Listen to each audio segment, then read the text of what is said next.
Greetings, everyone. Welcome, welcome, welcome. I am so glad you're here. Thanks for tuning in. Tonight, we'll continue reading The Falsification of African Consciousness by Amos Wilson. We're starting in part 3, The Political Psychology of Black Consciousness. Greetings. My name is the Revolutionary Matron, and my show is called The Learning Curve. I broadcast on a network called KWAZ Radio. There are other hosts on the network I'd like you to meet. Greetings, everyone. This is Koku from the Bitter Medicine Podcast, inviting you to tune in to the Bitter Medicine Podcast on KWAZ Radio. Peace, family. This is Oni, inviting you to listen to the Pro-Black Perspective, where Black problems are addressed with Black solutions. This is D Webb with the Harsh Reality Podcast, asking you to tune in where we tackle the news of the day that affects our community, only on KWAZ Radio. The views, thoughts, and opinions expressed here belong solely to the respondent, and they do not necessarily reflect any broadcast networks, affiliates, nor sponsors. The Learning Curve is a broadcast created for the benefit of my global community.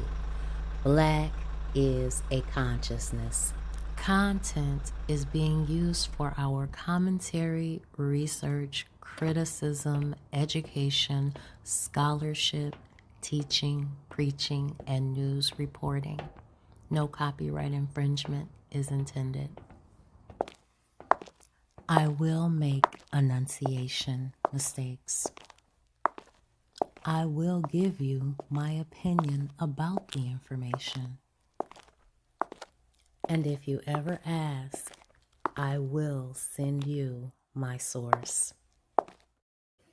Starting on page 101, The Political Psychology of Black Consciousness.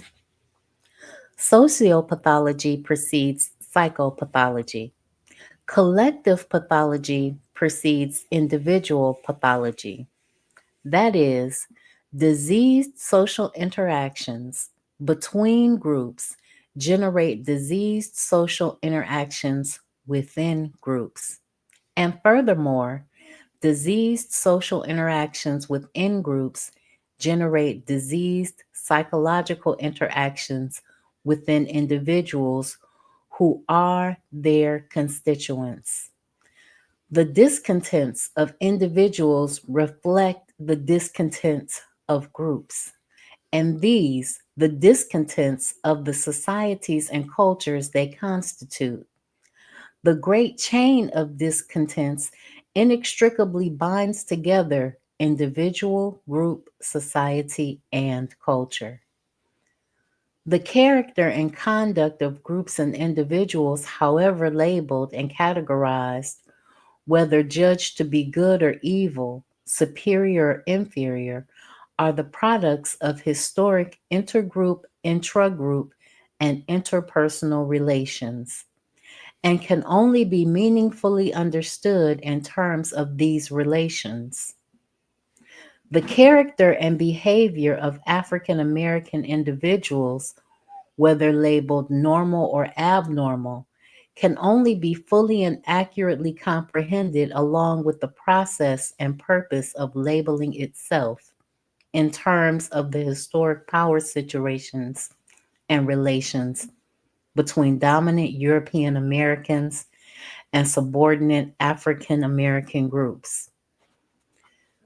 White domination and Black subordination involve special types of social power relations constructed predominantly by the whites in order that they might receive certain material and non-material benefits thereby. These social power relations involve special practices and processes which mediate the white American socioeconomic, social political, socio-psychological manipulation and construction of Black consciousness and behavior. Under white supremacy, Black consciousness and Black behavior are socially manufactured, labeled, and judged by whites in ways constant with their social controls and expropriation of Black natural and acquired human resources. The normalcy and abnormality of Black consciousness and behavior are so classified with reference to the degree which they support or oppose the continuity of white supremacy. Normal Black consciousness and behavior under the various regimes of white domination are characterized by habitual thought patterns and behavioral tendencies which render them pliable to white authoritarian or authoritative social control with minimal resistance, which induce Blacks to accept their subordinate status as natural, perhaps actually to misperceive their oppression as freedom. Abnormal Black consciousness and behavior under white supremacy involves habitual thought and patterns and behavioral tendencies in Blacks which make their social control by whites intolerable, difficult, or ineffective, which induces them to protest, resist, and reject their subordinate status as destined or natural, to perceive their oppression as unfreedom.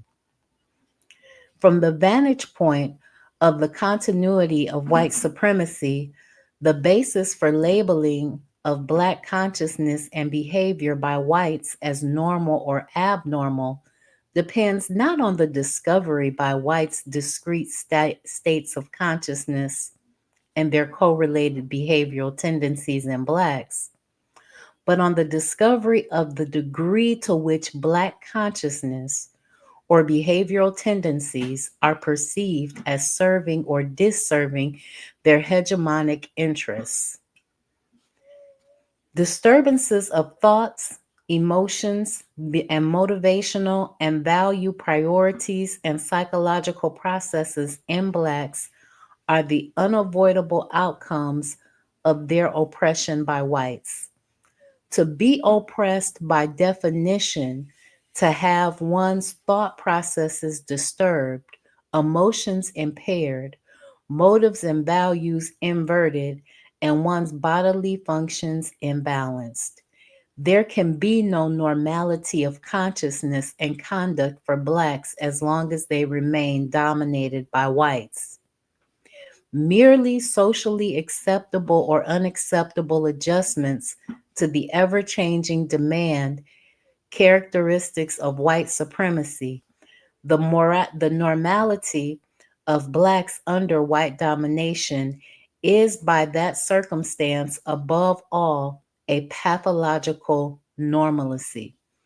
Disturbances in Black consciousness and behavior which are deemed serviceable and beneficial to the needs of their white oppressors.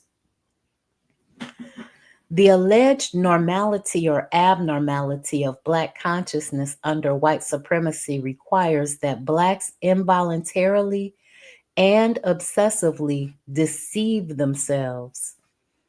This collective self-deception, which is the benchmark of oppressed Black consciousness, is the main product of the white-Black social power relations, motivated by anxiety and ignorance, founded on the denial and distortion of reality.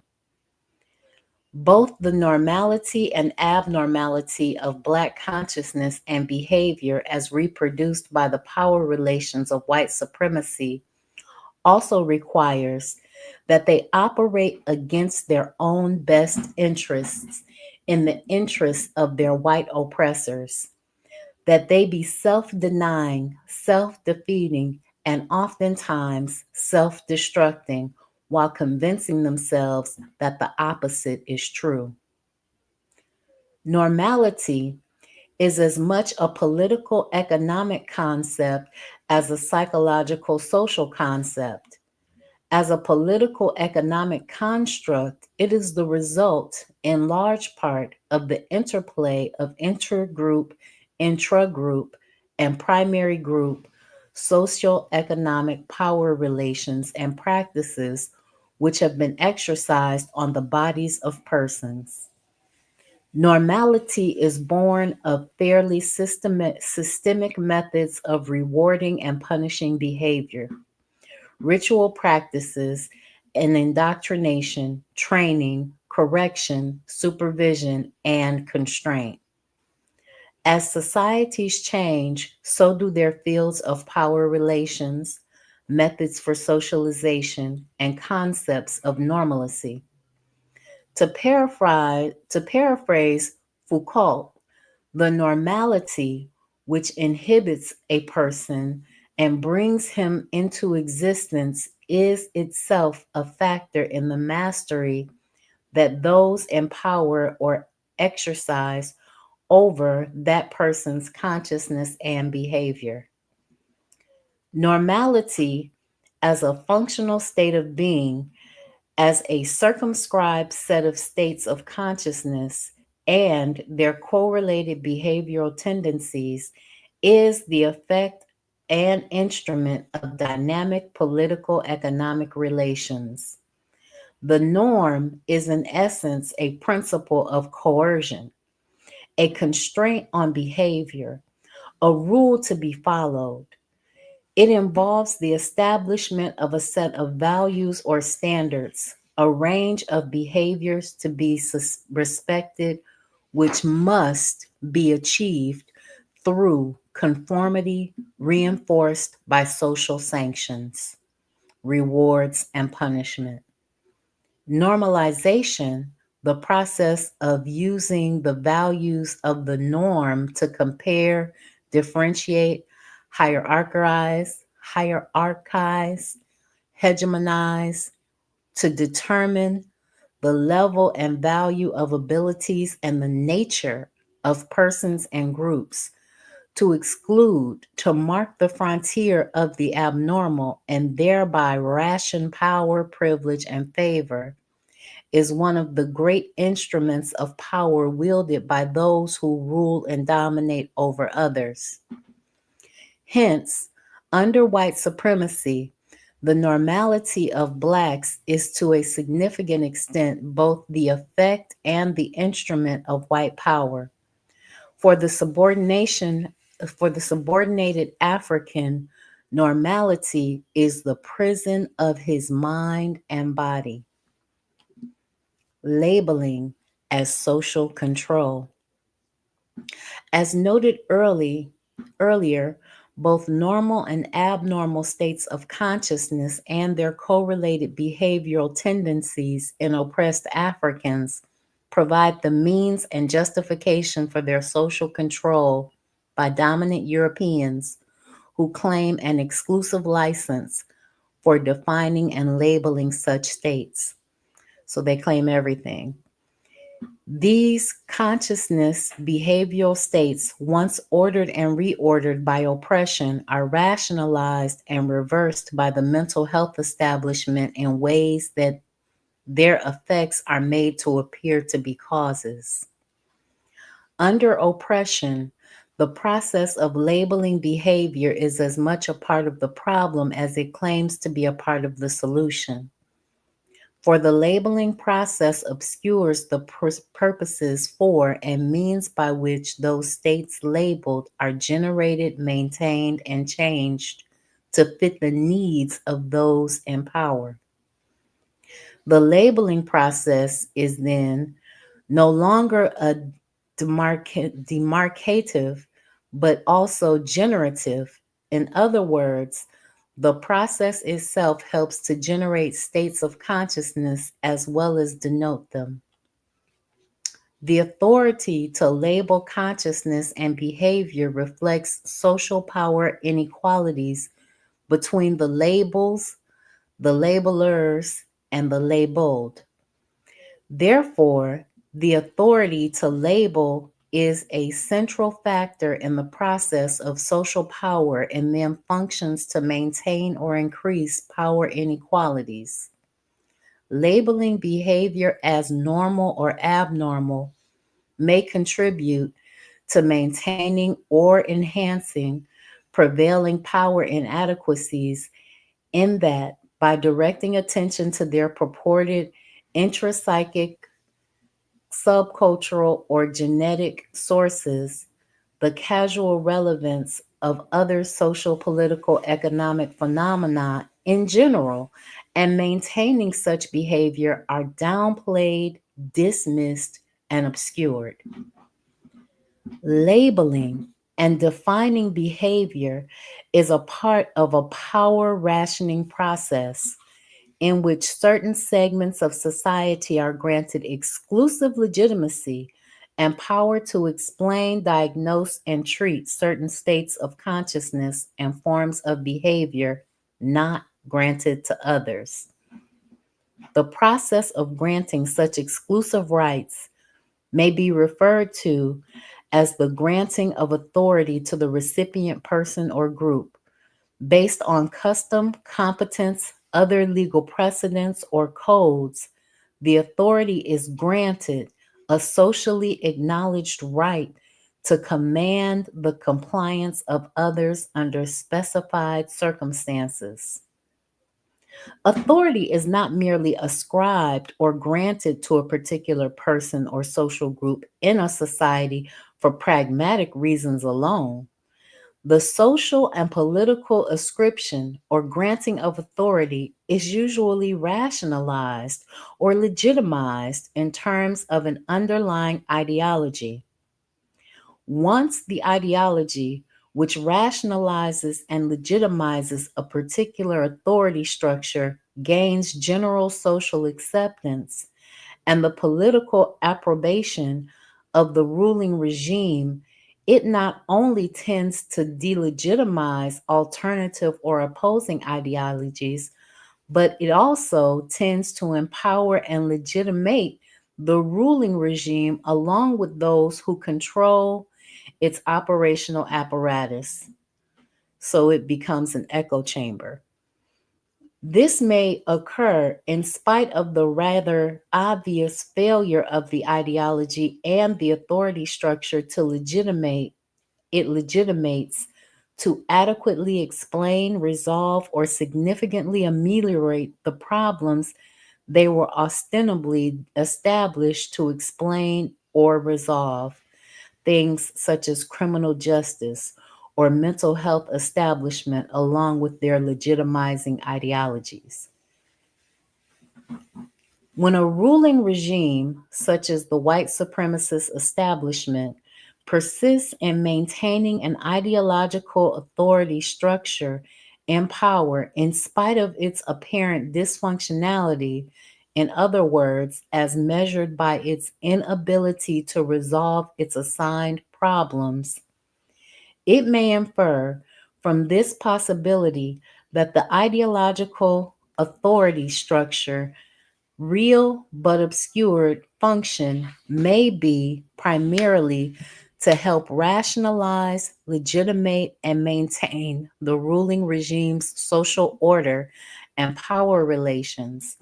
It achieves these ends by attempting to define and resolve its assigned problems in ways which do not indict the regime and its operational structure as the probable cause for the problems to begin with, such as because the presence of such problems may be utilized to actually help to justify, preserve, and empower the ruling regime.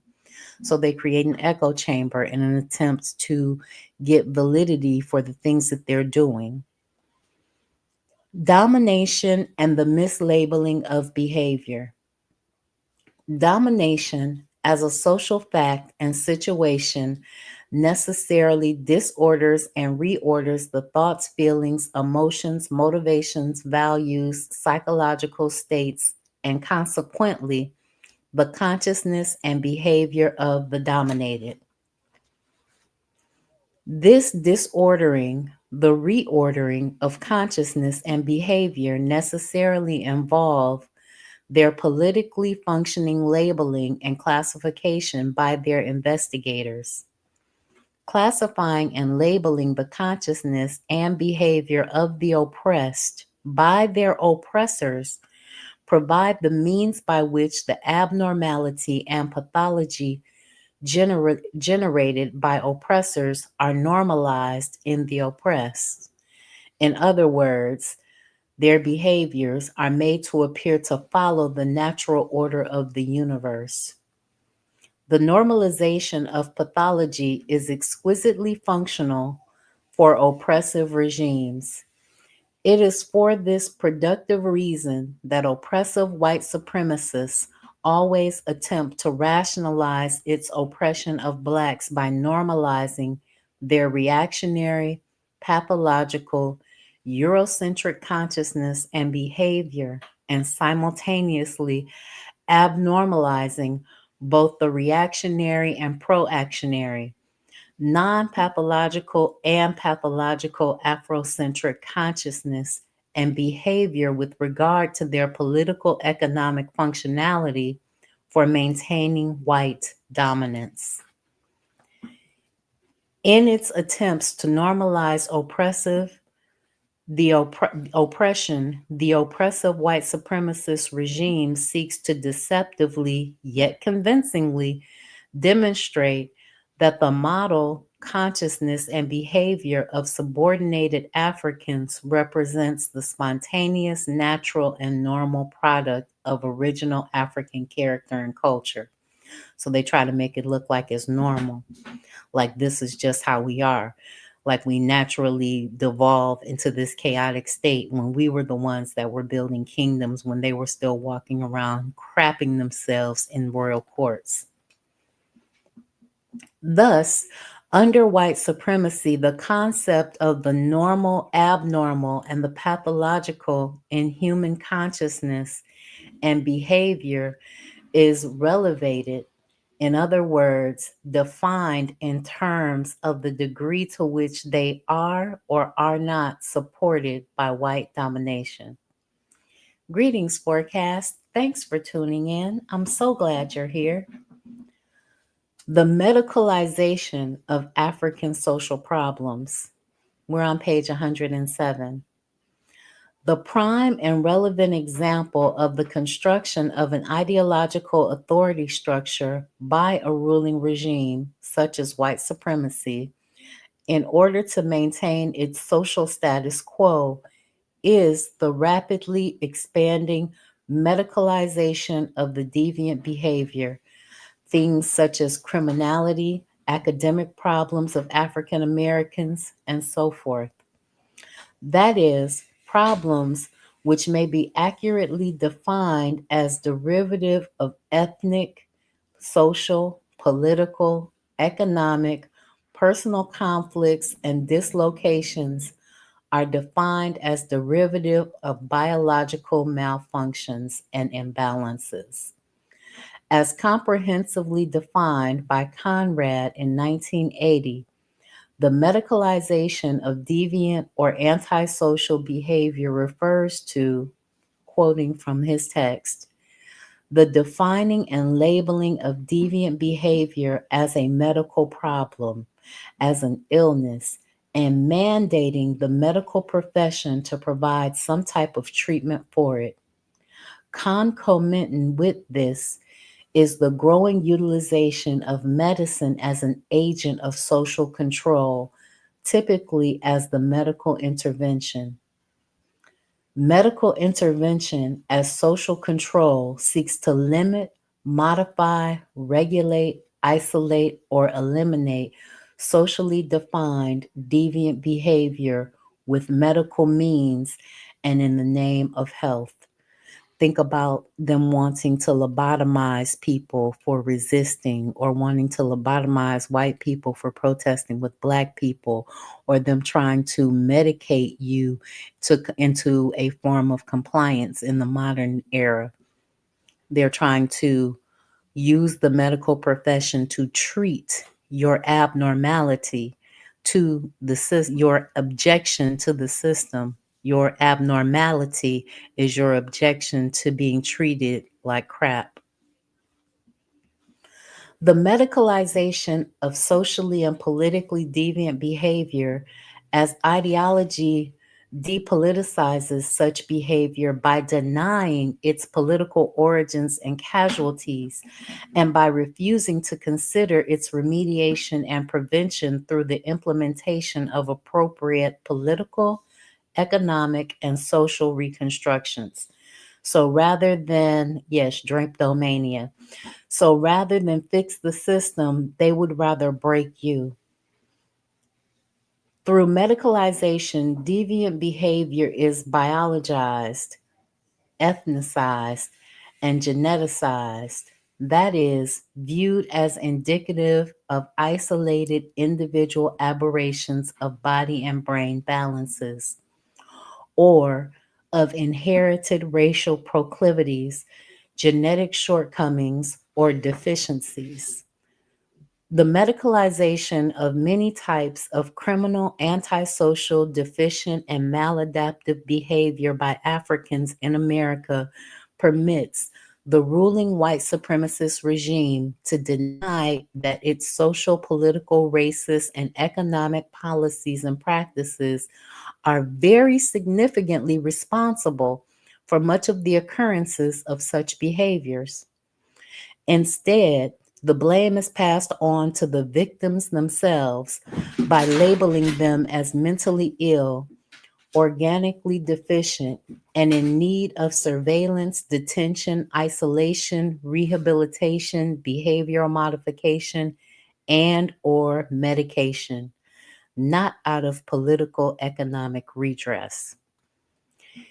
Even when social causation is allowed by the medical ideological authority structure, the causal chain usually begins and ends by blaming the patient's, client's, or deviant's family, primary and peer group relations, and subcultural particularities as the primary source of his problems. Rarely is the overarching political, economic, cultural regime, which significantly helps to determine the expressive character of those relations and particularities, considered or critically analyzed, so they never look at themselves as the problem or the system as the problem. Moreover, the reigning therapeutic treatment approach may still be couched in medical terminology, executed in clinical institutional settings, and the patient's maladjustment alleviated by medicinal or ethnicized psychotherapy. Ethnicized psychotherapy.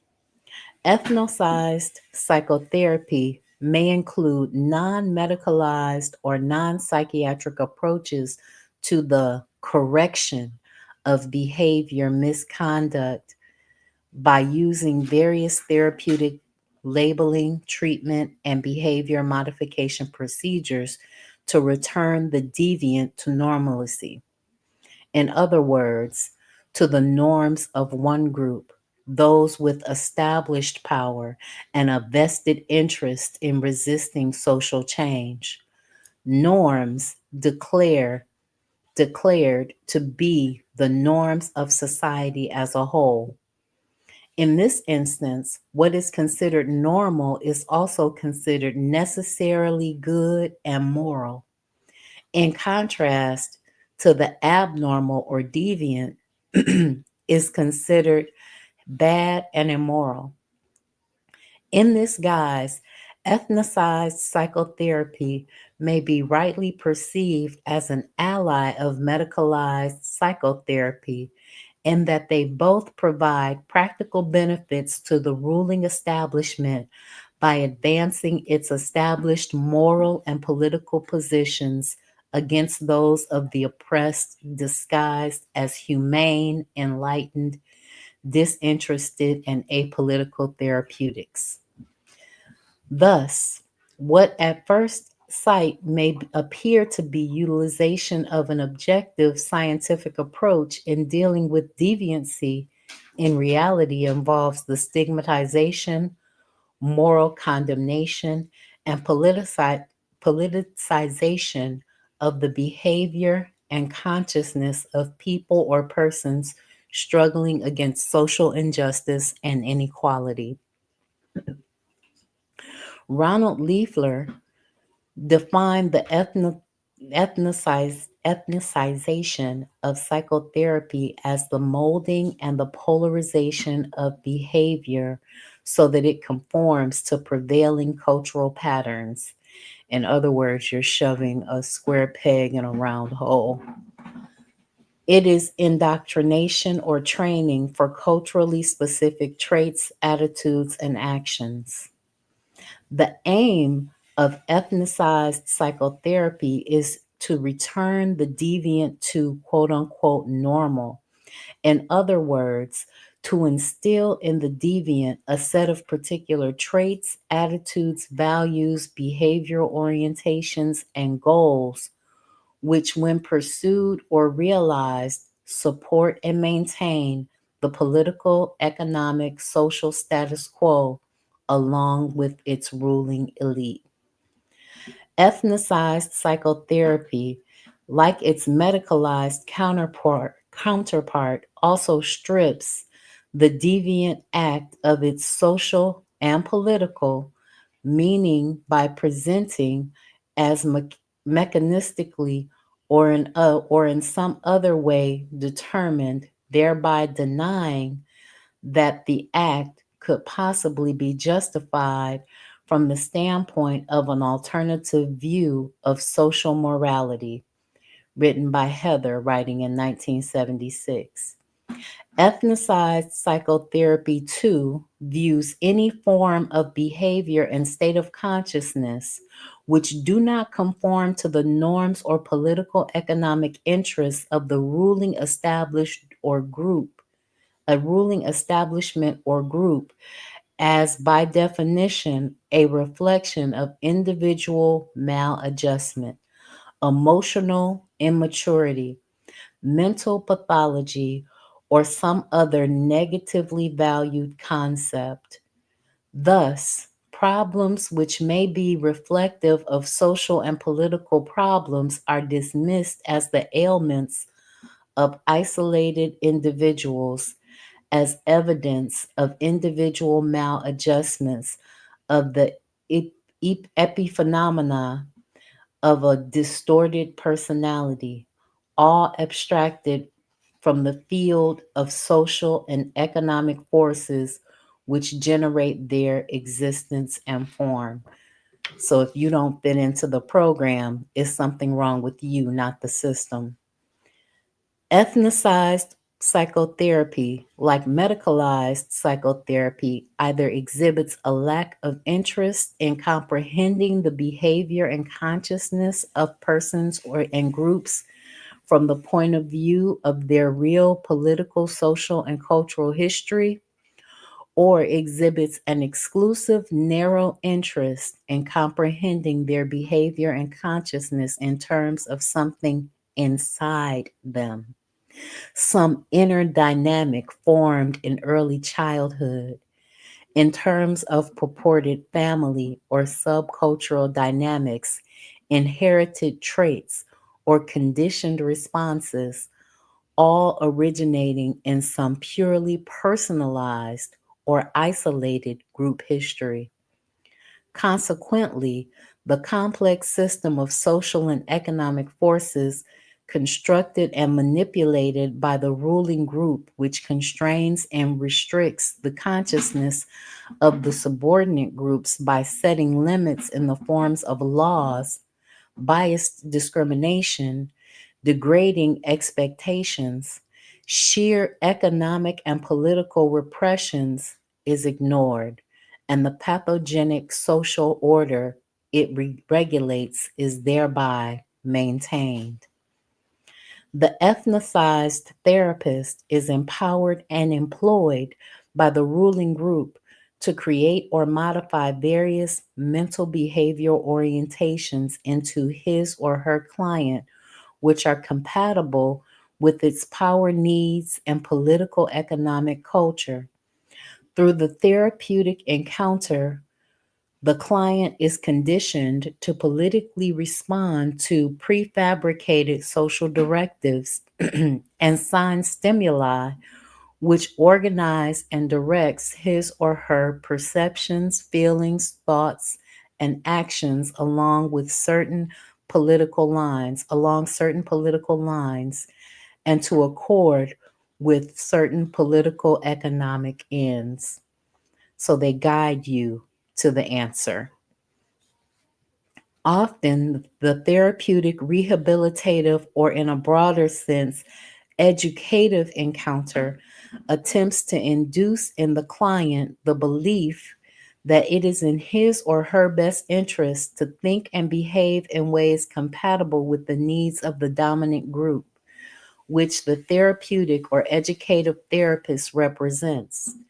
This aim is achieved through the therapist's formulation of the goals of therapy, education, or rehabilitation for the client and the setting of conditions for the client's social conduct in general.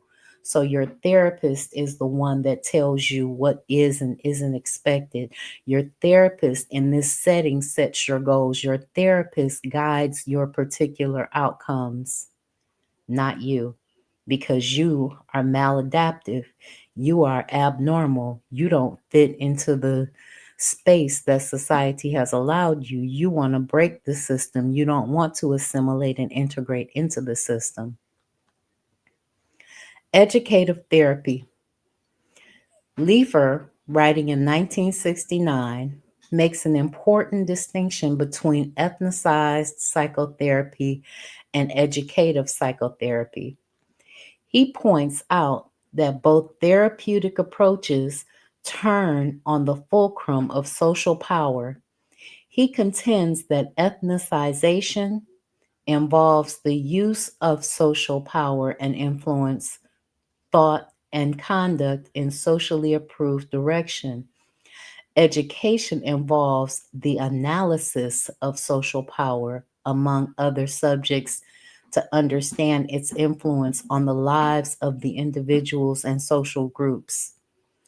Given the political economic position of Africans in the world today and the negative social and mental health outcomes devolving therefrom, an African centered educational and therapeutic psychological emphasizes critical analysis and understanding of how the ethnicizing Eurocentric social agent, whether therapist, educator, etc., attempts to mold African behavior to fit specific Eurocentrically self serving legal, moral, political, and ethnic standards. So they try to shape us in their image so that we're a creation that they have made. An African centered educative approach, in addition to defining and designating certain states of consciousness and forms of behavior relative to the needs of African peoples, must engage the client in a full analysis of his life goals and methods for achieving them, while helping to imbue his efforts with social meaning, purpose, and creative power.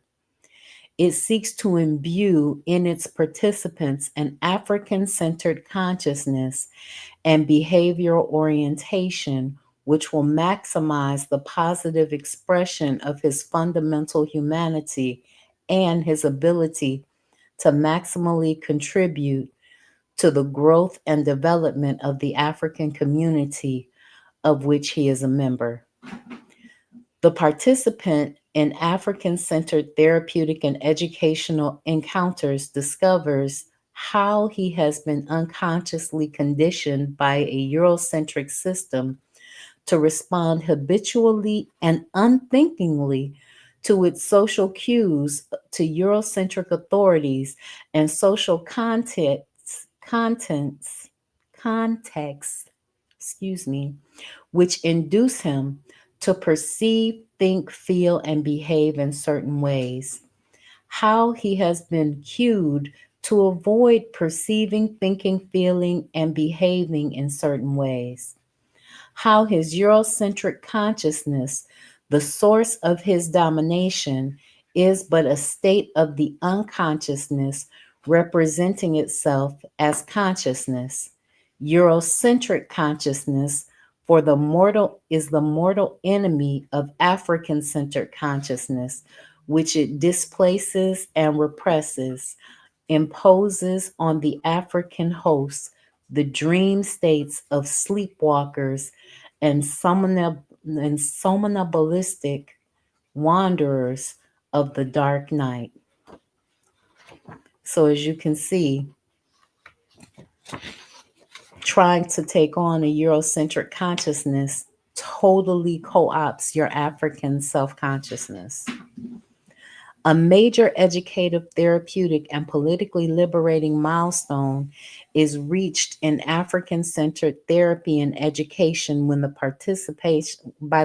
participants, be they labeled normal or abnormal, conformists or deviants, become poignantly aware of how the various institutions and practices which define Eurocentric culture are utilized in control of African people's minds and behavior, prevent Africans from developing the social skills and knowledge necessary for them to be masters of their own destiny, foster the kinds of behavioral ineptitudes and deviations often labeled as deficient, antisocial, or mental illness, maintain African unawareness of social games and rules by which that culture transforms and dominates African consciousness and behavior, condition Africans to avoid thinking and behaving in ways which expand their self consciousness and behavioral repertoire, impair Africans' ability to master their own conduct, increase their self reliance and self sufficiency, impair their ability to acquire the intellectual and social skills, the critical intelligence to solve the problems of their lives, the material and capacities to determine their own future intelligently. So, this system doesn't teach you any of those things. African peoples can best successfully counter the hegemonic interests of Eurocentric society by reclaiming their African centered consciousness, identity, and social interests, by founding their consciousness and behavior on an accurate perception of and respect for reality and a passionate love of truth, on a knowledge and acceptance of their African heritage, a dedicated passion to achieve and maintain conscious, thoughtful, voluntary self control, their ability to first love themselves, to maintain affectionate relations and positive regard among themselves, the achievement of a collective cooperative unifying consciousness and behavioral orientation, and on the ability to engage in productive, pro social, proactive, rather than counterproductive, self defeating reactionary activities. However, these objectives will not be attained until African empowerment neutralizes or reverses the power relations and differentials which are the social foundations of white supremacy. So, although that's the answer, until we understand white supremacy and do away with white supremacy within ourselves, then we can't act on all of these other things. Because if you are a Black white supremacist and the next person you talk to is a Black white supremacist, both of you, although you come together and unify, you're going to bow down to the white man. So the first person you have to conquer is the white man inside your head. Fighting the power. The ability of dominant whites to socially manufacture or markedly influence African states of consciousness and conduct in the interest of perpetuating white supremacy is both the source and product of the power relations and inequalities which inhere between these races. The white social manufacture of Black consciousness and behavior will end when the power differentials which make this process possible are equalized or reversed by the increased Black empowerment. This necessary equation or reversal of power relations between Africans come to understand the nature of power, its social origins and applications, when they recognize that they are as capable of its acquisition and disposition as are their European and other ethnic group counterparts. So when you understand that the African can handle power and control a nation, and you understand that you have just as much a right to run things, and that a black face up top making the decisions is important, then you will be able to overcome this. And when they consciously and deliberately choose to acquire and dispose of it in their own interests and in the defense of their own liberty. The African understanding and application of power must begin with a pragmatic concept of power, such as outlined by Foucault.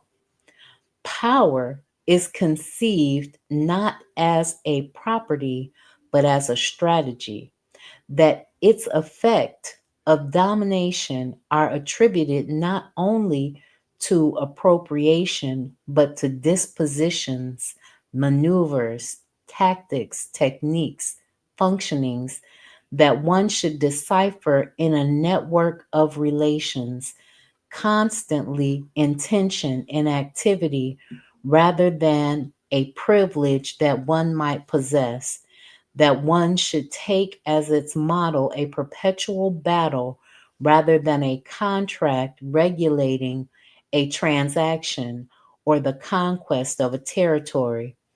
In short, this power is exercised rather than possessed.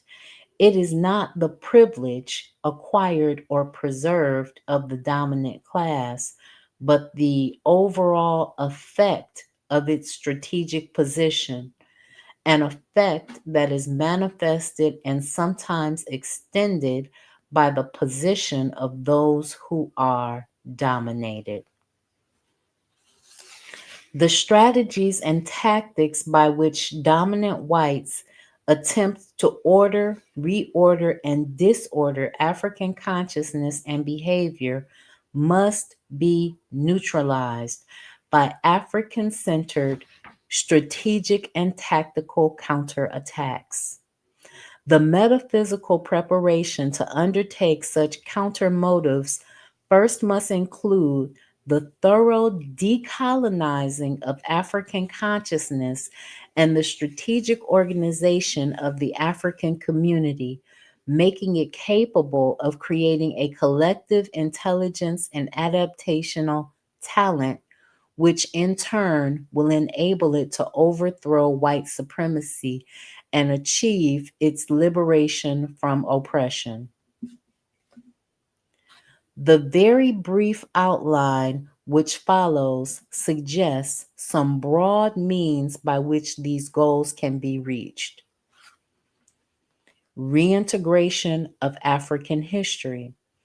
The true history and culture of African peoples must be rediscovered, re examined, and reintegrated by all African peoples. These approaches to African history and culture must conjointly become the vehicles which facilitate the collective and cooperative action of African peoples in the pursuit of their liberation. The appropriate reclamation of African history and culture will provide Africans with a realistic and supportive vision of reality, with self knowledge, self esteem, self confidence, self acceptance, and self control, with the ability to form empowering, affectionate relationships, and the ability to engage in proactive, self interested, productive activity, and with a self enhancing sense of purpose and existential meaningfulness. An appropriate understanding of African history and culture will provide Africans with an honest, accurate appraisal of their strengths and needs, as well as those of their European counterparts. Such an understanding will allow them to discover the strategic and tactical means of liberating themselves from white supremacy. Upgrading of coping resources. The economic organization of the African community, much more so than its alleged economic impoverishment and dependency, in tandem with the recession of its African centered consciousness and identity, are principally responsible for its vulnerability to the stresses placed on it by the dominant white supremacist establishment. Because its economic institutions and resources are primarily owned, controlled, and exploited by aliens, the African American community has not been able to finance and construct the necessary social institutions to educate, train, and generally socialize its constituents and provide them with the personal and social competencies which together could successfully mediate, resist, and finally overcome the hegemonic intentions of white supremacy.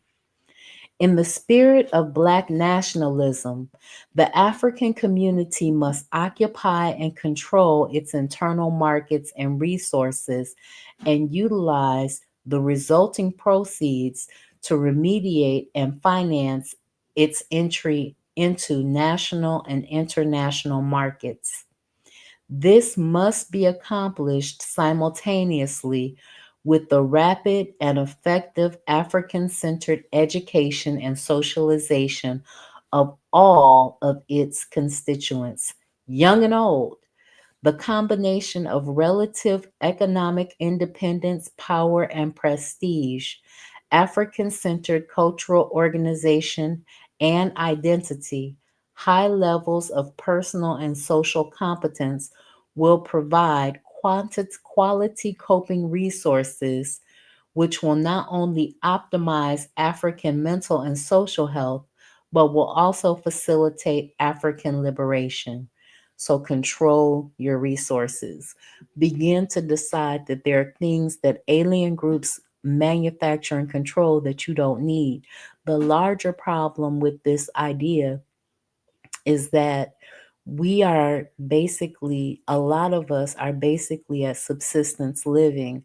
Many of us are paying our rent and our utilities, and we have limited discretionary funds. So with those discretionary funds, you need to begin to direct those dollars to African centered businesses, or at least Black owned businesses, and begin to talk to them about being African centered.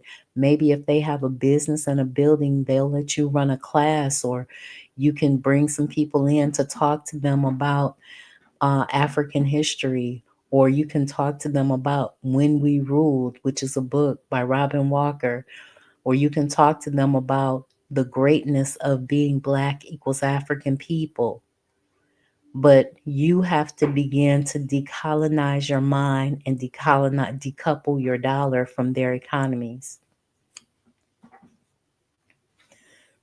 Neutralizing the social stressors.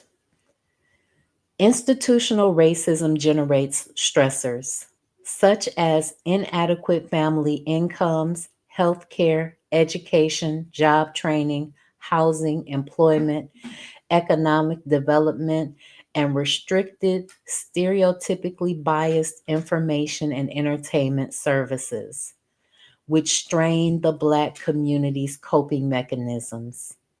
The effects of these stressors are amplified by the relatively dependent and reactive orientation of the African community. The virtual absence of a robust, independent movement in the community leaves it vulnerable to being exploited and victimized by predatory aliens, further increasing its vulnerability to stressors of all types. The injurious effects of oppression related stressors on the African American community would be markedly attenuated if it joins and leads the worldwide African community in creating an effective economic cultural bloc so as to advance the interests of African peoples as equals to other great peoples of the world. The African community must perceive oppression related stress as a problem to be solved, as a manageable challenge, and as a heroic opportunity rather than an overpowering, onerous burden. It can overthrow the weight of white supremacy by engaging in a thorough, painstakingly honest, and revolutionary self critical analysis of the cognitive, emotional, social, informational, linguistic, communicational, economical, physical, and environmental barriers which help to maintain its political economic subordination as well as within its power, it is well within its power of the Black community to achieve these ends. It needs only to discover and assert its will to power. So, as Black people, we can rebuild a nation. We have all the skills that we need within us right now, and reaching across the aisle to a Black person that you've learned to respect and trust because you love yourself and you now have the ability to extend compassion to a fellow Black person, we can rebuild society. We can rebuild a nation on our own. And it doesn't have to be within the white nations that we are a part of. We can build our communities. We can build our nations. Reversing reactionary states of the African body politic. The African body politic must immense itself in the center of an African centered political, economic, historical, cultural force field if it is to repel the sustained hold on it by white supremacy. This can be accomplished by investing the African body politic with its natural African centered knowledge, consciousness, and identity. The African body politic must be rescued from its Eurocentric prison, denuded from its Eurocentric markings, sensibilities, tastes, and appetites, restored to a mental and physical health, and trained to do and produce for self. The energy of the African body politic must be redirected from its exhaustive expenditure in the construction and maintenance of reactionary psychosocial defenses and damage control devices to the construction and maintenance of an African centered, problem solving consciousness and identity and an indomitable sense of mission. What is our goal today? To destroy white supremacy. The enormous energy to which the African body politic is host to must be directed toward growth and the creation of opportunities for its positive expression.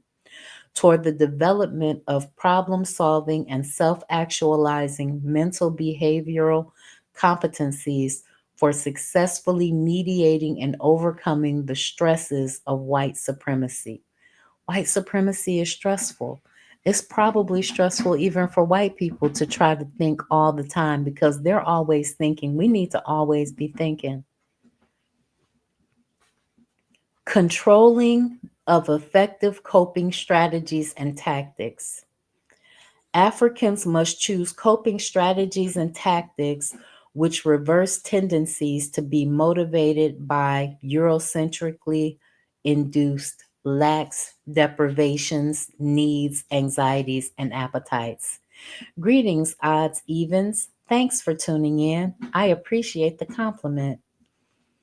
The obsessive pursuit and compulsive consumption of psychological, social, and physical analgesics, anesthetics, and pain relievers, stimulants, and euphorants, as well as the use of addictive social practices as coping strategies against oppression related stress, must be rejected and replaced by positive African centered practices, pursuits, and pleasures.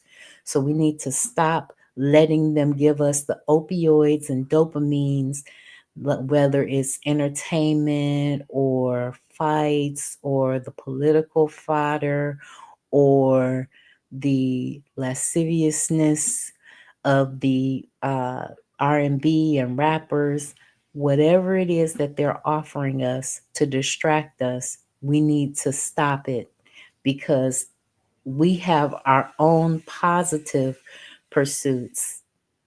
Good morning, Manning for Mayor. Thanks for tuning in. Good evening, Manning for Mayor. Thanks for tuning in. I appreciate you for being here. This can be best achieved by the development of community power, which produces knowledge and fields of knowledge, which simultaneously constitute fields of power relations. Power knowledge relations, which will enable the African community to empower and liberate itself. It must become a community which deeply studies and teaches to its young power, knowledge, relations, imagination, imaginative, creative, strategic, and tactical organization as the keys to power and self defense. To be free, the African community must continue and strengthen its tradition of truth seeking. For the liberation of the community depends on the ability to discern the real sources and causes of its trials and tribulations, both from within and outside of itself. Its ability to solve its problems based on sound knowledge, on objective appraisals of its situation, and on its intuitive and well developed ability to undertake conscious, rational, and constructive courses of action. The African control of labeling and treatment processes. This is where he's going to talk about the fact that we have the right to name ourselves. Paulo Freire has noted that indeed the interest of the oppressors lie in changing the consciousness of the oppressed, not the situation which oppresses them. For the more the oppressed can be led to adapt to a situation, integration is death, the more easily they can be dominated. Amalgamation and assimilation and integration are all forms of slow death. Oppressors produce a consciousness in the oppressed not only by manipulating their ecological and sociological lifestyles and possibilities, but also by naming the world in which both they and the oppressed exist. To name, to label, is to bring into consciousness and therefore to transform consciousness. In empowering themselves to name the world and to reinforce their naming of it, oppressors empower themselves to construct the social reality and the consciousness of the oppressed in ways compatible with their interests. The social reality and consciousness of the oppressed is forged by their oppressors, motivate them to functionally perpetuate their own oppression. The label of certain aspects of reality of oppressors represents the imposition of the oppressor's choice and worldview upon the oppressed. If this choice and worldview are internalized by the oppressed, then their consciousness may be transformed into one that confirms their oppressor's consciousness. Through its demarcation of reality, the white supremacist regime seeks to transform African people's consciousness and behavior, as well as their self perception of their own behavior, in ways compatible with Eurocentric interests. The Eurocentric demarcation of reality is not only designed to transform African behavior and self perception, but to manage the perception that others have of Africans as well. So, as you can see, their attempts to name us and to claim us and to reshape us is only to shape us in the image that they have of us and in the image that they want others to have of us. That's why it's important for them to present the Black woman as a whore and then send her on a tour all over the world promoting music, scantily clad and half dressed, saying some of the most vile things, because that Black woman has been remade in the image that the white man wants her to be made in. And she is being put out there and promoted in that way. That's why it's important for a Black man to be a rapper and wear a dress and go out there talking about he's going to kill, women are B's and H's, and he's going to kill a Black man, and he's going to kill this person, and we the ops and kill the ops and whatever other stuff they talking about right now. It's important for them to have that image out there, and they once again will promote them and send them on tour all over the world to speak that vileness and project that image of the African to all types of other people. But what they forget is that that image of the African is influential. And so then they invite into their societies this debased behavior that they are promoting, that's the African, because we got the power of influence. We have intimated that under the aegis of white supremacy, the categorizing of behaviors exhibited by Blacks is an especially subtle and effective form of social control. To invest these behaviors with categorical names indicative of mental illness allows the white supremacist establishment to divest such categories of behavior of any political significance. The alleged psychopathological systems exhibited by Blacks under the alienating processes of white domination are thereby construed as resulting from an intrapsychic or biogenetic disease process rather than as resulting from their attempts to cope with the alienating effects of white supremacy. Consequently, the correction or remediation of deviancy in Black centers around the perfection of diagnostic techniques and innovations in the therapeutic treatment rather than around making the necessary, more effective, innovative changes in cultural lifestyles which will expand the political economic power and independence of African peoples.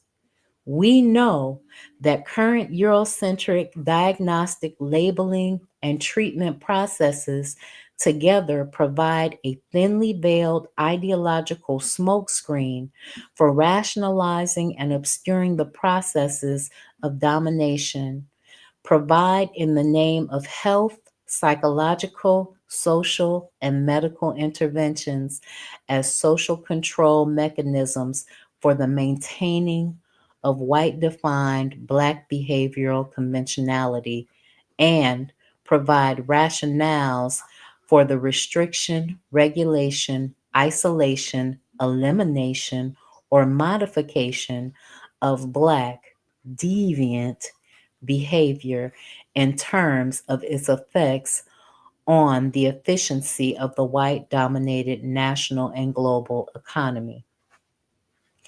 If this situation is to be transformed to enable subordinate Africans to achieve liberation from white domination, then the license to name the world, to categorize, classify, or otherwise demarcate the world and behavior on the part of whites must be revoked.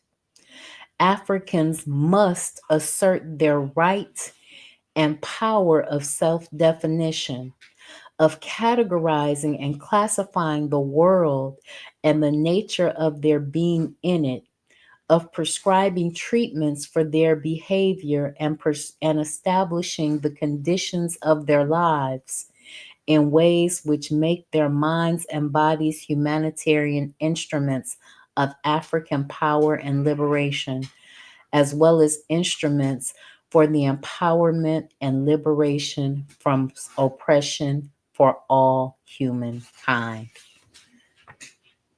So, as you can see, it is necessary for us to reclaim the power to name ourselves, to reclaim the right to project the image of ourselves that we want put out there, to promote and popularize the image of the Black man and the Black woman, not that is popular, not that is interesting, not that shows us fighting and at odds with one another, but that is together and joined and firmly supporting one another and doing the I am because we are, okay, the Ubuntu. These are the things that we should be focused on. I'm going to read the appendix next week. No, I'm going to read it tonight. Appendix. The normality and abnormality of Black conscience and behavior as politically mandated and socially manufactured by the power relations of white supremacy are denoted by the relative prominence of certain disturbances of thought, emotions, motivations, and values. These disturbances of consciousness serve the interests of white hegemony by making Blacks highly responsive, for better or for worse, to white instigated social controls. A few examples will suffice to illustrate the point.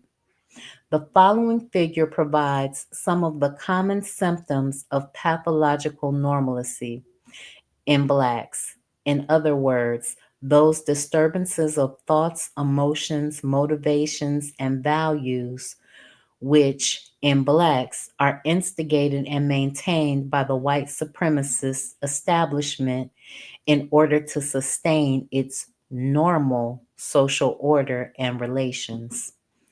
If exhibited by whites themselves, these systems would be immediately adjudged mental disorders by the white mental health establishment. Recall that pathological normalcy in Blacks refers to those disturbances in Black consciousness and behavior which are beneficial to the needs of whites and to the perpetuation of white supremacy, while ultimately inimical to their own needs of liberation and liberation.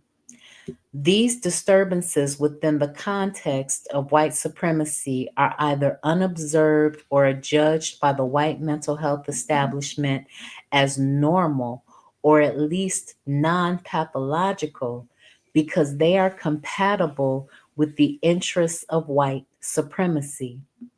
It is only when the disturbances are of such character, intensity, and pervasiveness that they negate the usual or customary social controls and threaten the established social order, are they deemed by the white mental health establishment to be abnormal, maladaptive, or pathological.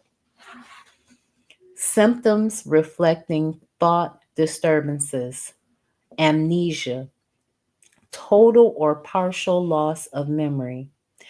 Dissociative reaction occurs when an individual represses from consciousness the recall or remembrance of entire periods or episodes of his or her life in order to deny, escape, avoid the re experiencing of certain painful things associated with those periods or episodes. Amnesia therefore results in the loss of pre trauma identity. The motives and values related to that identity are due to the repression of its relevant, crucially defining memories. White supremacy is to a large extent founded on the social amnesia of subordinate blacks. The ruling white supremacist regime's strategic need to deprive a massive African population of a common cultural platform from whence to mount a collective counterattack against its domination requires that it negates their common African identity, cultural, historical memories, and related practices. What he's saying here is that they can't, we don't have a common point in history that we all agree on, and because we don't have a common shared history that we all agree on, it is difficult for us to unify. And that serves white supremacy because you got this group claiming to be one thing, got another group claiming to be something totally different. None of us want to be one type of thing. So all of these different small, splintered, marginalized groups are just marginalized groups that represent the whole of blackness. But because we don't agree on our history, our identity, we can't agree on our politics. If we can't agree on our story, then we can't get any of the benefits that groups that share a common history and story have.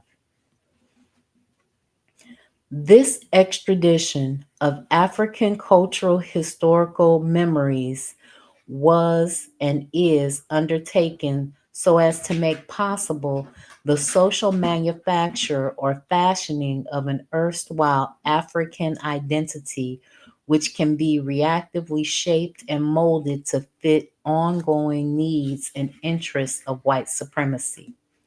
The subordinate African can only be what he needs to be for dominant whites if he has no true knowledge of who he is and how he came to be who he is. This requires not that he remember who he was. The operative oppression of blacks by whites depends on the ability of whites to create and maintain a discrepancy between what subordinate Africans think they were and what they truly were, what they perceive themselves to be and what they truly are, what they think they should be and what they must be. These discrepancies, the foundation stones upon which the superstructure of white supremacy is constructed, the reclamation of their true history, cultural continuity, and unalloyed identity by Africans, which precipitate the ruinous collapse of white hegemony. Thus, in self defense and in the interest of self perpetuation, the white supremacist establishment is compelled to induce and maintain in Black consciousness a pervasive social amnesia regarding things positively African, and amnesia, which is ostensibly normal. Social amnesia is subordinate in subordinate Africans was, and to a large extent still is, socially manufactured by dominant whites through the propagandistic slander and falsification of African history and culture by constricting the continuing discovery, effective exposition, and self actualizing practice of their true liberating realities. By punishing, deriding, and negatively reinforcing the reclamation and manifest hit behavioral expressions by African persons, groups, and organizations. In addition, the white supremacist establishment, through its control of the domain of discourse of information and its general power to define reality, eludes the truth and beauty of African history and culture from its own and the collective consciousness of African peoples. It thereby effectively denies their existence or the worthiness of African history and culture. Their contribution to the collective character of African people is thereby negated and repressed, consequently distorting their cultural soul and cultural essence. Moreover, dominant white regimes have and still do so expertly and consistently associated the history and culture of Africans with the evocation of feelings of shame, guilt, anxiety, betrayal, alienation, fear of social disapproval, mental and physical abuse, social ridicule, loss of social and economic status, humiliation, and all other types of aversive emotions and consequences, until in pursuit of ego and self defense, many Africans have, and still do, feel compelled to reject and repress the search for the discovery of a true liberating knowledge of themselves, thus creating the social amnesia which makes them behave like reactionary puppets strung along by the machinations of the dominant white puppeteers. This compelled social amnesia on the part of the subordinate Africans, which is facilitated by parental and subcultural modeling and conditioning throughout the lifespan of the African, not only disallows the discovery and reclamation true self-knowledge by Africans themselves, it also disallows the discovery and exposure of true infamous history and culture of white supremacy and of those pathologically depraved whites who are its perpetrators. Ultimately, the repression of a true knowledge of self, in other words, of African history and culture in subordinate blacks, is tantamount to the repression of a true knowledge of reality, the one true foundation upon which psychological and social sanity must be constructed. The historical cultural amnesia imposed on the collective African psyche by the repressive white supremacist regime results not only in the sheer forgetting of their past, but also in their failure to learn from it, their failure to utilize it in their reckonings regarding reality and their appropriate relationship to it. The imposed social amnesia of Africans markedly reduces their capacity to know the murky side of the history and culture of their white oppressors. It leaves them without a historical cultural basis for engaging in realistic and beneficial assessments of themselves and others, for establishing corroborative expectations regarding their own behavior and that of their Caucasian nemesis. Furthermore, the compelled social amnesia results in the absence of self knowledge as well as in the impairment of a related sense of purposive, and meaningful evidence. The absence of a functional knowledge of their cultural historical past not only blinds Africans to important aspects of past realities, but also to crucial critical aspects of contemporary and future realities. Thus, they are easily beguiled and misdirected by their oppressors and their own ignorance to the benefit of their exploiters, and consequently to their own detriment. In being forced to lose their past, Africans are, in effect, forced to lose the priceless wisdom and invaluable coping skills so painstakingly accumulated over eons of trial and error by their ancestors. They are thus forced to reinvent the wheel, invented centuries earlier by their forebears.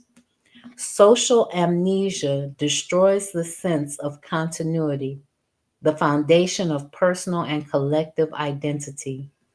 Consequently, the consciousness of the African amnesiac is marked by discontinuity and disconnections, episodic experience, and views of reality, the most important of which are unsystematically clustered together, unorganized by axiomatic principles and concepts.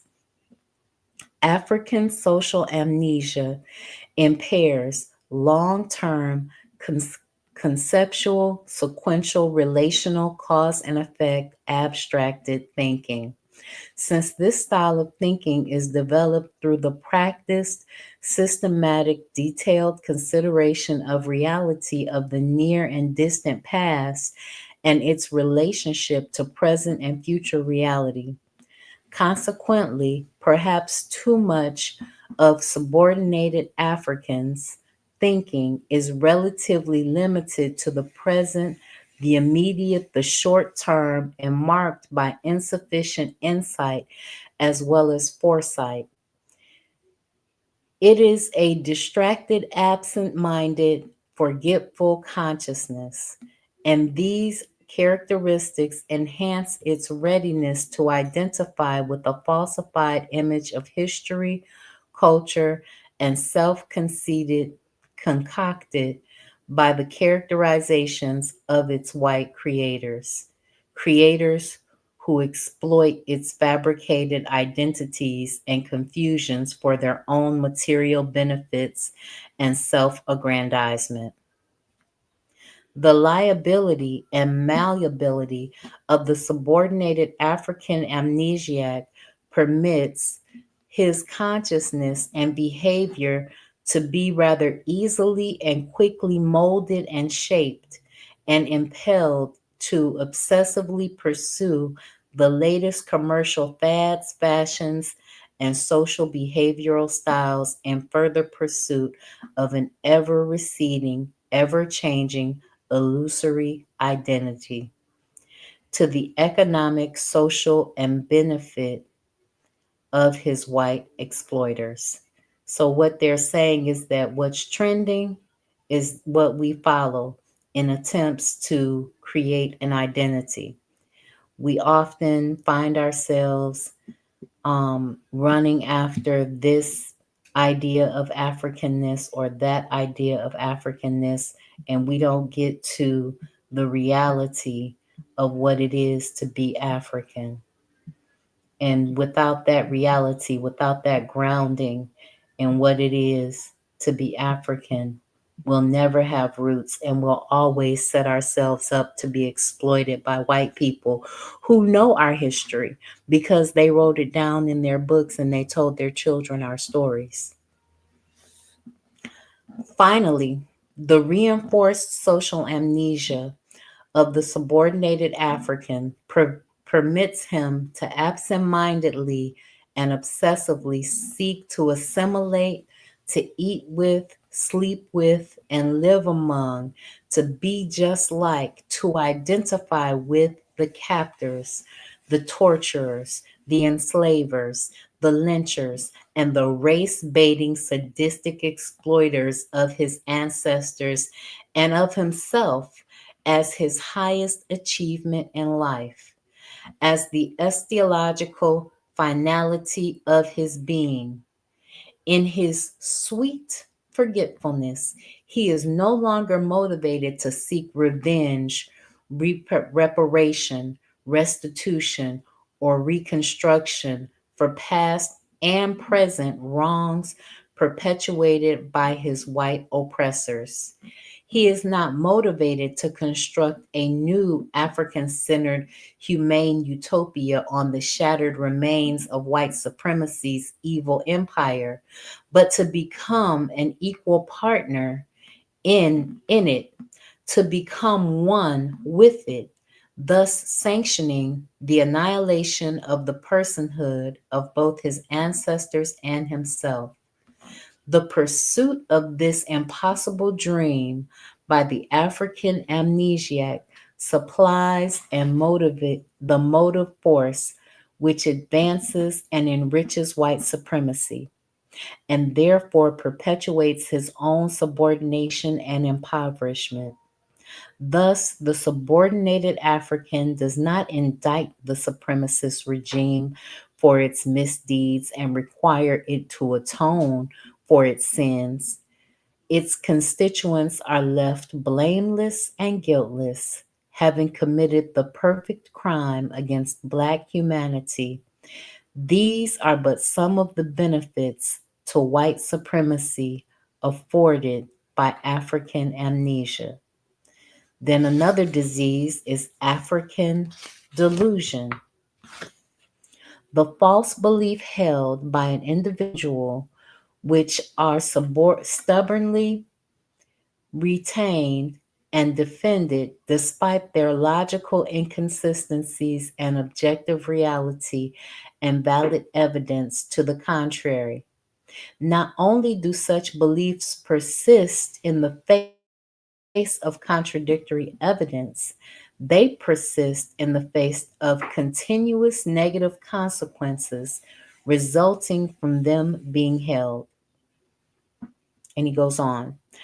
Dominant whites have, from the distant past up to the present moment, unbatingly continued to propagate historical and cultural falsehoods concerning things African as well as European as truths, fabricated evidence to support such confabulations and lies, continued to obscure reality and conceal their inhumane motives behind a paper mache facade of humanity and hypocritical moral superiority.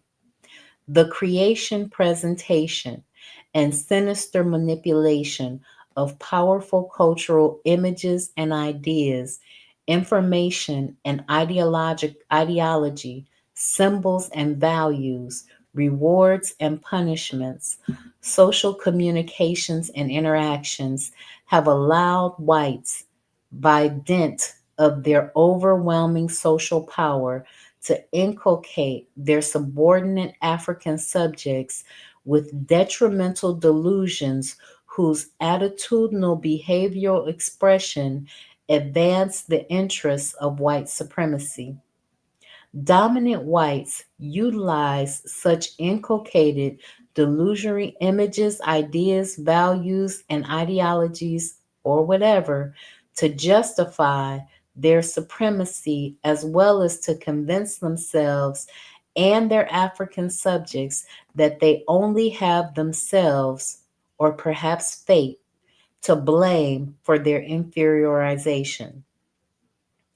As the continuity of white supremacy is premised on the acceptance by Africans of European falsification of African history and culture as true, so does its continuity also depend on their continuing acceptance of European self serving ideological fabrications as true.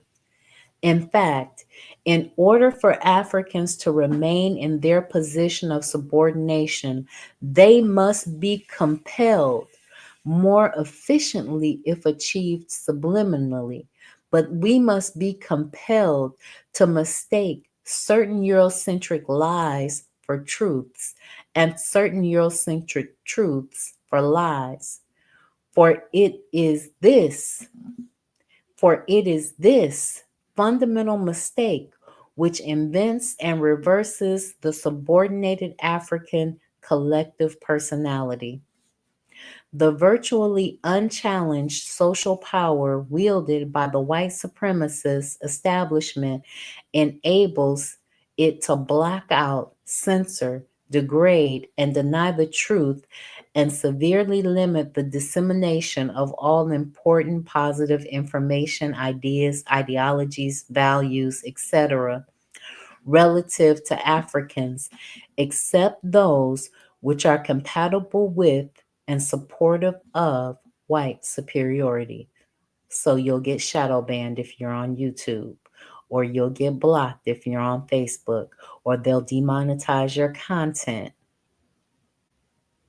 Furthermore, the white supremacist establishment's ability to associate a full range of socially and psychologically aversive outcomes with the belief in and expression of ideologies which, if actualized by Africans, would revolutionize African European power relations, is utilized to motivate Africans to reject the holding and expression of such beliefs as hazardous to their well being.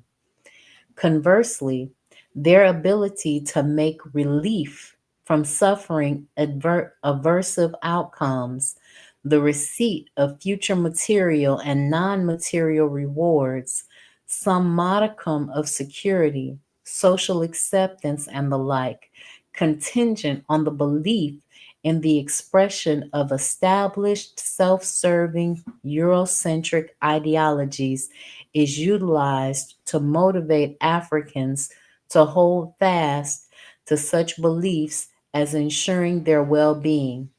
Consequently, the measure of the truth, value of an ideology, belief, value, etc., in the subordinate African mind is neither determined by the degree to which it accurately represents objective reality, nor by the degree to which it may equalize or revolutionize the power relations between blacks and whites. The basis for belief is not truth but expediency. The measure of pain or pleasure, the measure of pain or pleasure its holding and expression may bring to its host.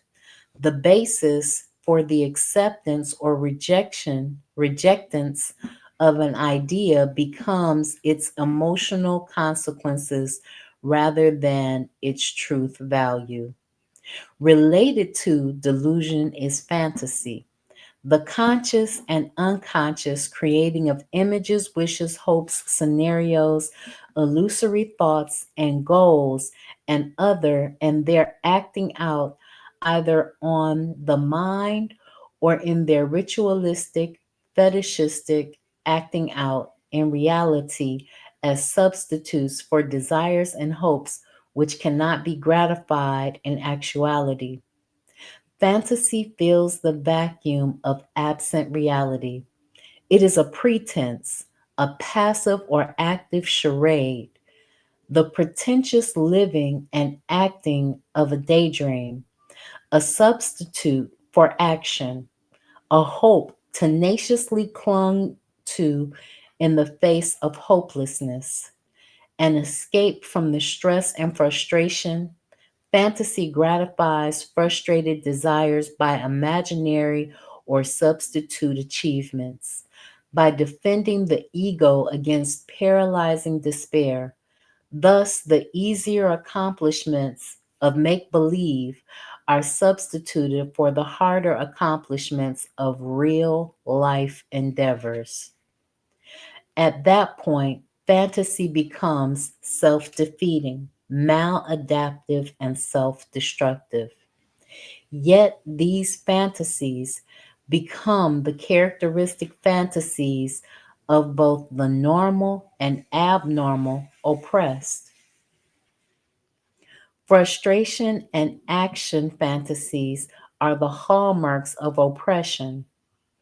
To be oppressed is to have the most meaningful wishes, hopes, plans, and expectations blocked and unfulfilled by oppression or the oppressive circumstances the oppressor erects and maintains.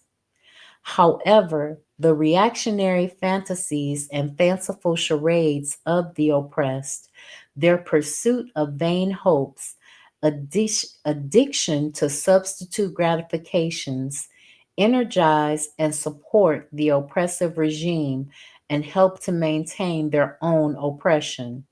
Their religion, handed down by their oppressors, promises from them rescue, a Messiah, a Moses, pie in the sky, and thus their revolutionary will is pacified. They wait on the Lord, the tribulation, and are gratified by religious ecstasies. Their oppressors are thus permitted to enjoy heaven on earth at their expense. Religions become the opiates of the oppressed, and conversely, opiates become their religions, and their addiction to both materially benefit their oppressors and exploiters. The fantasy, nursed in the overheated imagination of oppressed Africans, and often hypocritically encouraged by their oppressors, that they and their oppressors will one day live blissfully as one, is the most pernicious hoax of all. It motivates many Africans to blithely nurture and protect a system which exploits and blinds them to its intrinsically evil purpose and its ultimately deadly intent. Thus, compensatory fantasy under oppression often comes to characterize as a necessary adjunct to the oppressive regime, the normal consciousness of the oppressed. Symptoms reflecting emotional disturbances, such as pathological anxiety, classified as fears and anxieties which are grossly out of proportion to the actual dangers posed to any realistic danger or threat, as opposed to any realistic danger or threat. Fear or dread resulting from an overestimation of the threat. Anxiety or dread of such overwhelming proportions that the individual feels compelled to deny or distort the proportion of reality to which he associates such feelings, or to engage in self-deceptive, escapist, and avoidant behavior as a means of reducing or eliminating those feelings. Anxiety, such that personal growth in important areas is blocked or retarded, or that the individual feels compelled to engage in anesthetizing, self-defeating, and or other forms of self-destructive behavior. To be oppressed is to make how one feels or expects to feel the measure of all things. To be oppressed is to be ruled through one's feelings and emotions. It is to be exquisitely exposed to and manipulated by a play on one's dreads and fears by one's oppressors, by a play on one's needs for the respite from their terror, by a play on one's needs for the catharsis, solace, and compensatory joy. Anxiety is the whip in the hand of the oppressor, used to drive the oppressed to completion of their appointed rounds. The ultimate power of white domination and social control resides in their ability to successfully intimidate subordinate Africans to convince them of the inevitability of white supremacy, of the awesome invincibility of white power. The history of white black social relations has been one of unrelenting intimidation, terror, mental and physical abuse of black people. White on black violence is endemic injustice, and of the unending, unrequited attempts of subordinate Africans to avoid, escape, or some way prevent, temper, or ameliorate the horrendous after effects of these activities. Avoidance and escape from white instigated anxieties preoccupy the consciousness and subconsciousness of oppressed Africans. This preoccupation pathologizes, in other words, it imbalances the African psyche. Consequently, even the normal African under white domination is primarily motivated by the desire to escape, to actively or passively avoid or in some other way neutralize or alleviate the fearful effects of his oppression. By definition, white supremacy requires that blacks be primarily motivated by anxiety and its avoidance in the interests of their white oppressors. Under white supremacy, the operative presence of anxiety in the individual and collective psyche is a necessary constant. This is the case whether the psyches be adjudged normal or abnormal. They are both pathological states, primarily defined by their different anxiety-ridden structural dynamics. It should be noted that in the subordinate African personality, whether diagnosed as normal or abnormal, much of the presence in operation and pathological anxiety is unconscious. In other words, it is unknown to its host. The subordinated African is hardly aware that his psyche, consciousness, and behavior have been subverted and misdirected by the Eurocentrically conditioned operation of anxiety and its related psychological after effects or other symptoms. White supremacy works most efficiently when subordinated Africans feel that they have freely chosen to think and behave the way that they do, when in actuality, they have been subliminally compelled to do so by the psychopolitical machinations of their white oppressors. Thus, the subordinated African feels freest from whom he is most controlled, and his pursuit of apparent freedom is often the pursuit of unapparent enslavement. Anxiety is the principal chisel by means of which dominant whites attempt, with some measure of success, to sculpt the model personality of dominated blacks. The consciousness of subordinated Africans is reactionarily bent into shape by customary defenses against the anxiety attacks leveled at it by their European oppressors. Consequently, the personality of many, if not most, subordinated Africans are little more than elaborate defense mechanisms against oppressive anxieties and stresses.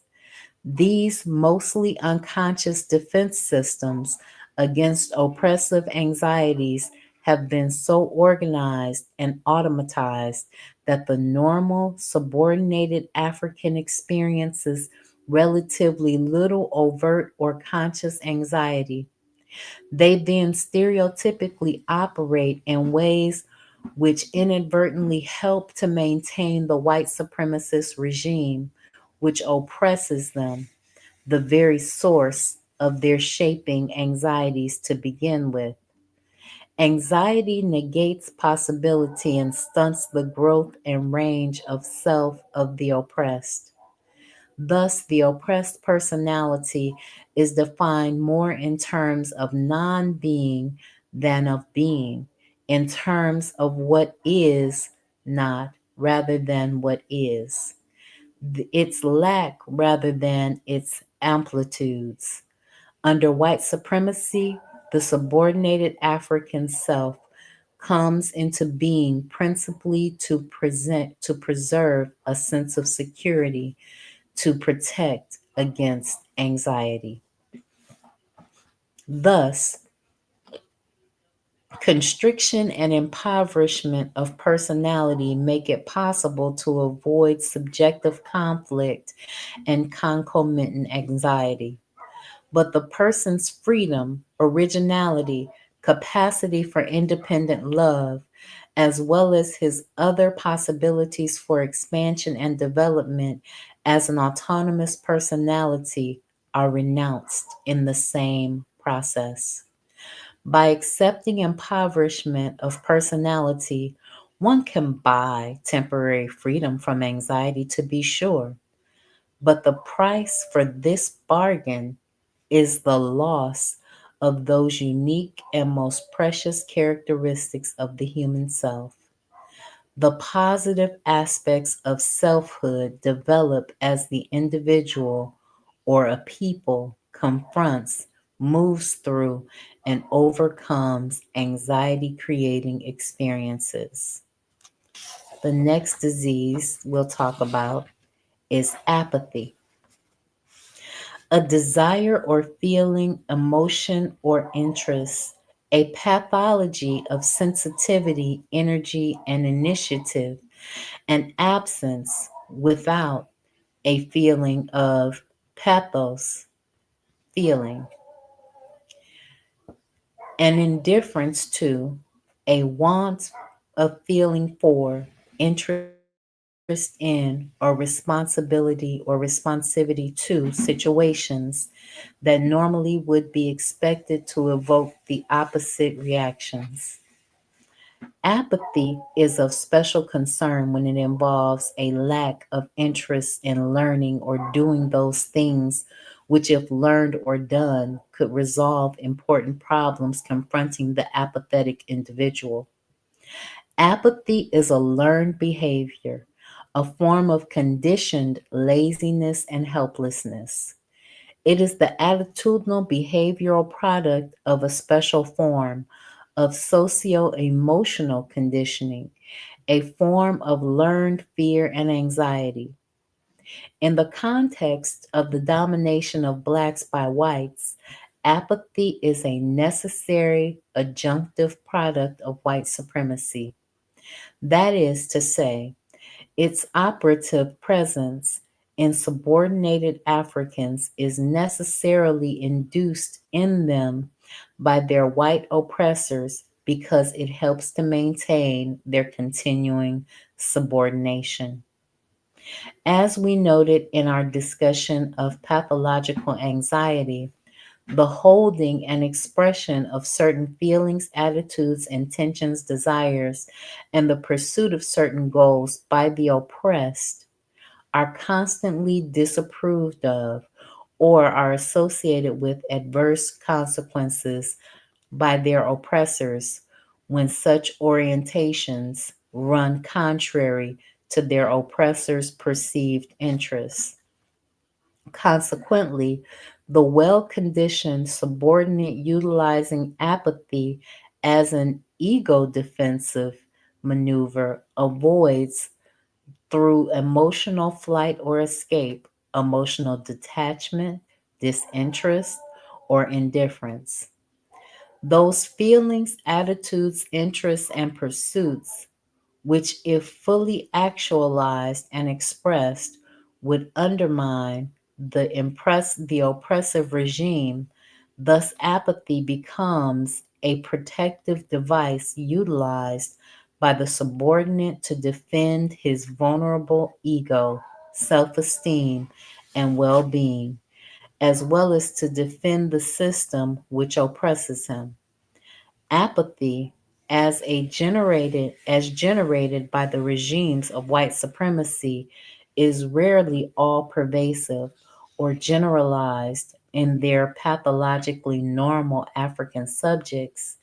Their characteristic apathies tend to be fairly specific to certain interests and pursuits.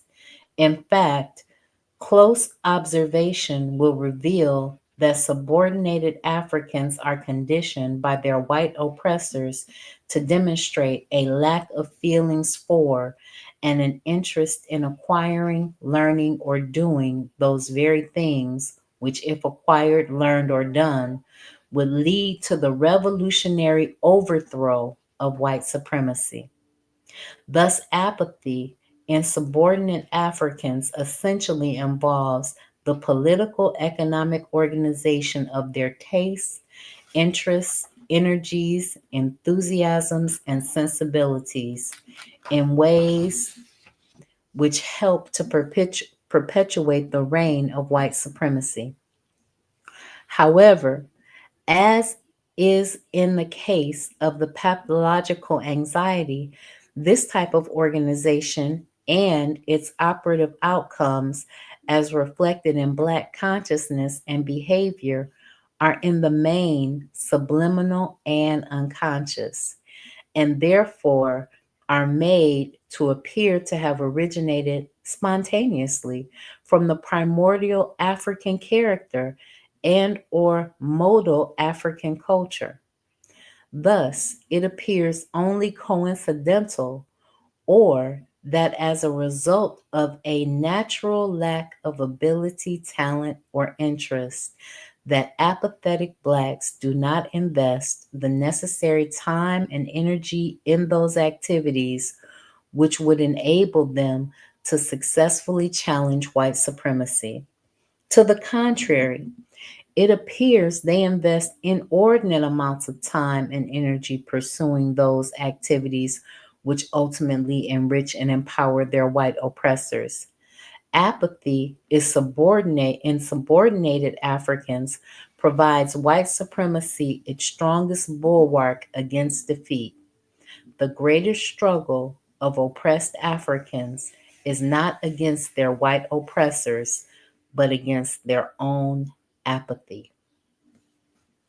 Symptoms reflecting disturbances and motivational values.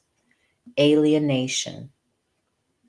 To feel estranged or separated from, indifferent or hostile towards, unfamiliar with, fearful of, withdrawn from, connected to, have lost remembrances or accurate knowledge of, an identity with one's true, undistorted self, historical self, and culture, and important segments of reality, loss of self, irrational feelings that one is someone else, that one's body is grotesque, feelings of aimlessness, normlessness, purposelessness, hopelessness, meaninglessness, of being unmotivated by one's own self organized needs and values,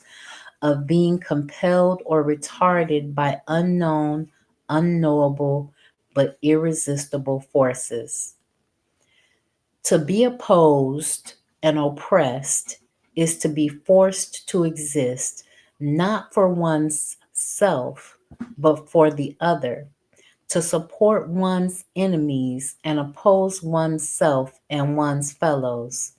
To be oppressed is to have one's worthiness and esteem measured in the currency of one's oppressors, to have one's value measured in coin and utility exclusively.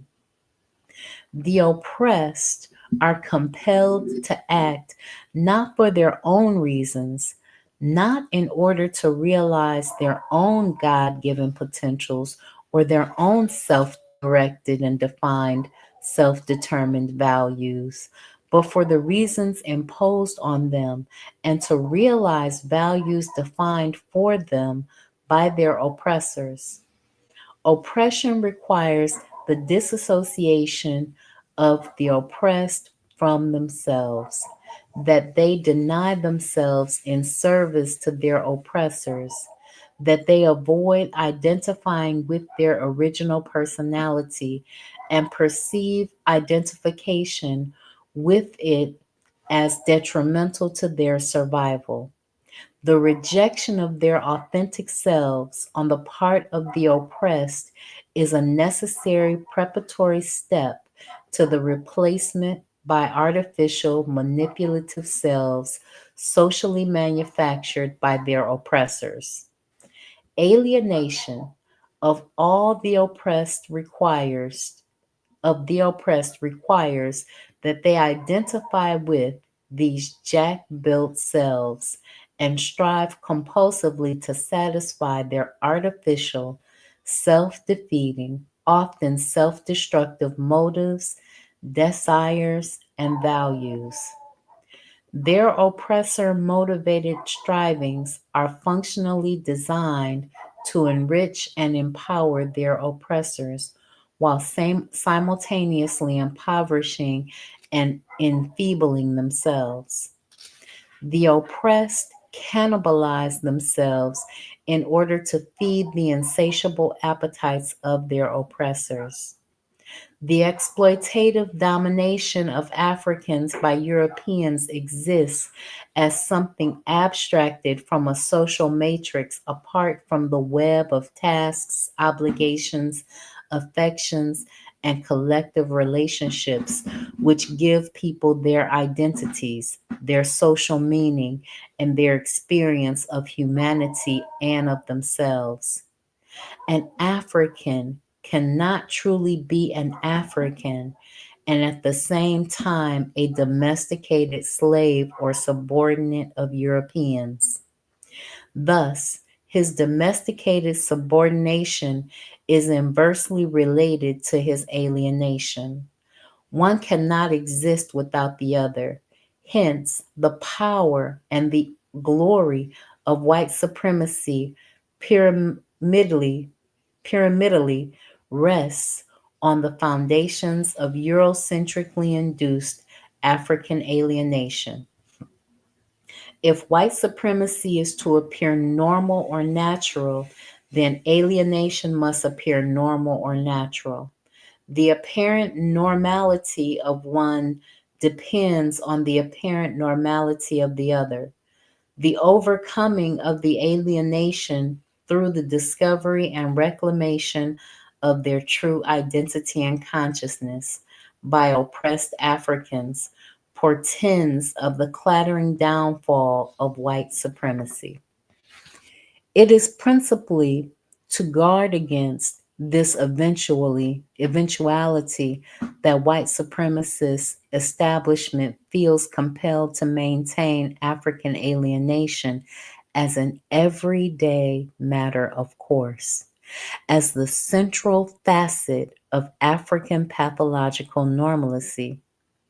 States of consciousness and related behavior in Africans which contract or extends the range of this pathological normalcy below or beyond Eurocentric utilitarian limits is branded as abnormal, by the mental health establishment. The imposition of this label authorizes and prescribes additional social controls, procedures under the guise of treatment and rehabilitation in the final interest of maintaining white supremacist social order. Greetings, Kareem Paris. Thank you so much for tuning in. I appreciate you for being here. So, as you can see, Amos Wilson began to set up and identify different causes or different African American and Afrocentric illnesses beyond what Kobe Cambone did. And it would have been wonderful for Kobe Cambone and Amos Wilson to have written a book together with cultural misorientation as the primary framework for identifying these different mental illnesses that, like the anxiety and the alienation that Africans go through. It would have been really interesting to have seen a book written by Kobe Cambone and Amos Wilson together.